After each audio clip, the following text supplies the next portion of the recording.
Dobrze. Oni idą krok po kroku, a ja was proszę o wielką energię. Śmiejcie się głośno. Wielkie brawa przed wami. Bartek Sutuła, wielkie brawa! Siemanko! Cześć Katowice!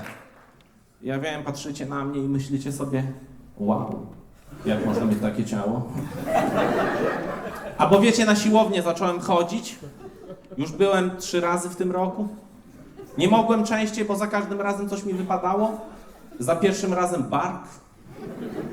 Za drugim razem tak sobie ćwiczę, piję wodę i patrzę, typ mnie obczaja. Myślę sobie, może gej, spodobałem mu się, nie mam pretensji. Ale patrzę, pod moim ręcznikiem stoi druga taka sama woda. Ja do niego sorry. On tak, nic się nie stało, to tylko ślina. Myślę sobie, zażartuję i mówię, no, to tak jakbyśmy się całowali. I tego dnia wypadły mi 2 zęby. Za 3 razem zmieniłem siłownię i ten typ też. No i dobra, ja wiem, że to jeszcze może nie jest jakieś imponujące, no ale staram się zmienić, nie? Staram się przypakować, bo może dzięki temu nie będę singlem, bo tak, drogie panie, jestem singlem, ale z wyboru moich koleżanek. I nie to, że nigdy nie miałem dziewczyny, ja miałem. Na przykład z ostatnią było tak, że po prostu ona miała jakieś takie dziwne zachcianki. Ona tak, Bartek, kup mi coś niezdrowego. No to kupiłem jej azbest. No i odeszła do domu pana. Ale spoko, zostawiła mi spadek, 2 dychy w kieszeni. I mało tego, to jest autentyczna historia. Ja byłem na kursie przedmałżeńskim w wieku 18 lat. Serio. Było to tak, w drugiej liceum podchodzi do mnie taka koleżanka Magda i tak, o Bartek, chodź, tutaj robią kurs przedmałżeński, zrobimy, będziemy mieli z głowy. Ja taki pełen nadziei. Jezu Magda, czy to znaczy, że ty coś do mnie? Ona, nie. Jesteś dla mnie jak brat. Najbardziej kazirodczy kurs przedmałżeński w historii. No i wiadomo, poszliśmy. No i 2 18-latków na kursie przedmałżeńskim. No, zrodziły się pytania i z tyłu jakaś parka tak, myślisz, że wpadli? Nie no, co ty z nim? To się wkurzyłem, odwracam i mówię, spokojnie, to moja siostra. Oni w szoku, a ja dalej. No, długo się z siostrą zastanawialiśmy, czy to ma sens. Ale proszę spojrzeć, jakie to wygodne. Na święta nie ma kłótni, do których rodziców jedziemy. Zawsze wiadomo, u których rodziców zostawić dziecko. I oni jakby się uciszyli, u nich pytania się skończyły, a u mnie się zaczęły, bo wszedł ksiądz. Ja takie, kurde, no. Z całym szacunkiem proszę księdza, no ale co ksiądz może wiedzieć o małżeństwie i o seksie? A on tak, więcej niż myślisz, synu. Ja wtedy takie, synu? Tata? Magda już mnie szarpie. Nie, debilu, księża do wszystkich tak mówią. Ja tak, ale po co, że na wszelki wypadek, czy co? No i skończyliśmy ten kurs, jej się nawet przydał, mi jeszcze nie, ale ma to swoje dobre strony. Bo moja babcia powiedziała, Bartek, ja nie umrę, dopóki nie staniesz na ślubnym kobiercu. No to zapewniłem babci nieśmiertelność. Ale cały czas się staram, serio. Jakby ostatnio podchodzę do typiary, hej mała, często tu przychodzisz? Cmentarz nie był dobrym miejscem. Tak. I w ogóle nie pomaga mi fakt tego, co robię w życiu, bo być może część wie, część nie. Ja ukończyłem uniwersytet medyczny na kierunku pielęgniarstwo. No właśnie. Mega męskie zajęcie w tym kraju. No, nie pomaga mi fakt, że 2 moje siostry studiują na Politechnice. A mój ojciec był marynarzem, także ojciec wojskowa marynarka, a syn pielęgniarka. No i właśnie, ja pracuję w 2 miejscach. Czasami 24 godziny, czasami 48, to najdłuższy mój dyżur. No i właśnie, gdzie ja mam znaleźć tą żonę, no nie? Ktoś powie, w pracy. Ja pracuję w hospicjum i w psychiatryku. Jakby w hospicjum, no to nie są dobrze rokujące znajomości. A w psychiatryku, no wiadomo, trafi się jakaś czasem ładna, młoda pacjentka, no ale...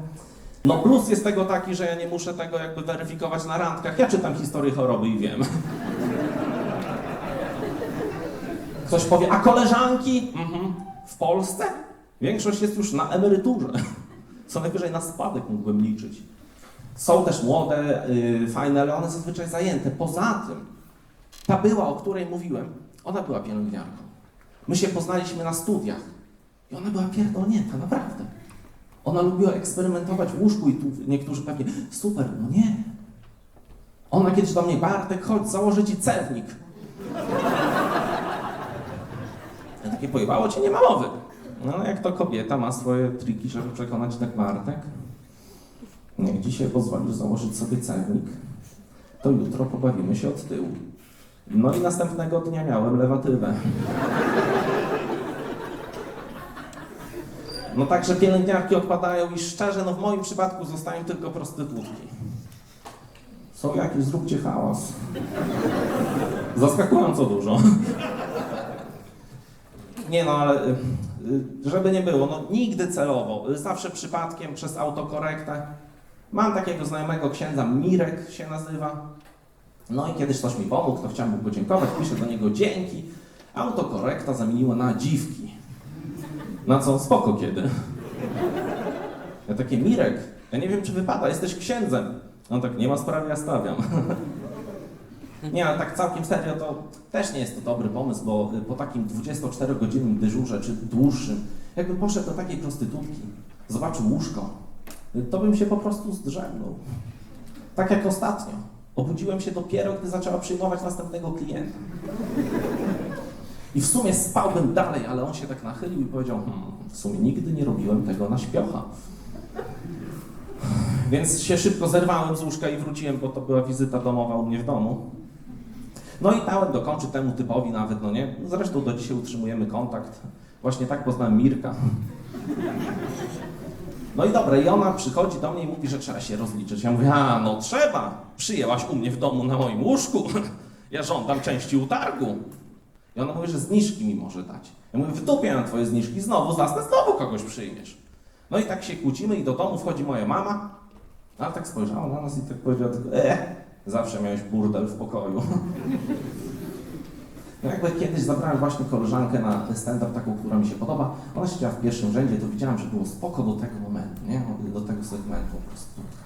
I tak myślę, kurde, no to bardzo to wzięła do siebie, nie? I tak po wszystkim mówię, słuchaj Magda, jakby, wiesz, to jest stand-up, to są rzeczy przesadzone, to są żarty. No nie było tak.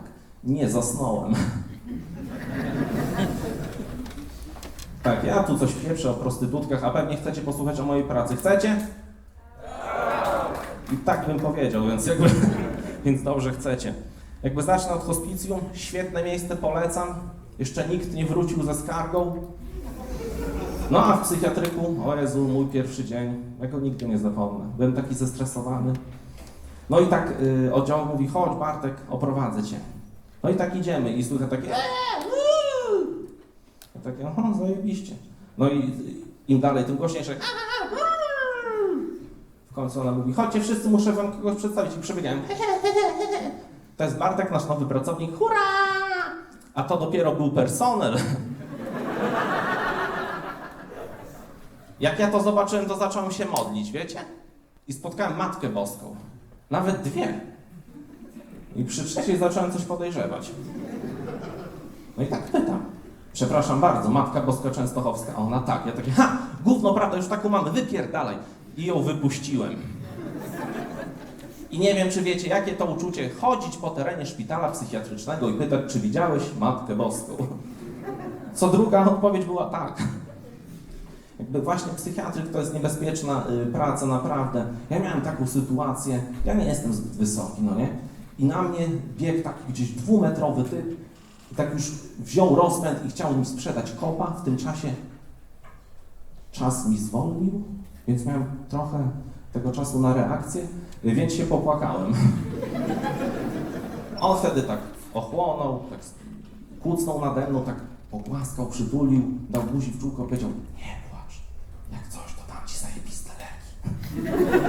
Tak, tutaj śmiechy, żarty, ale jakby choroby psychiczne to poważna sprawa, także pamiętajcie, jak czy wy, czy ktoś z waszego otoczenia czuje się źle, to jak najszybciej do specjalisty po pomoc, serio.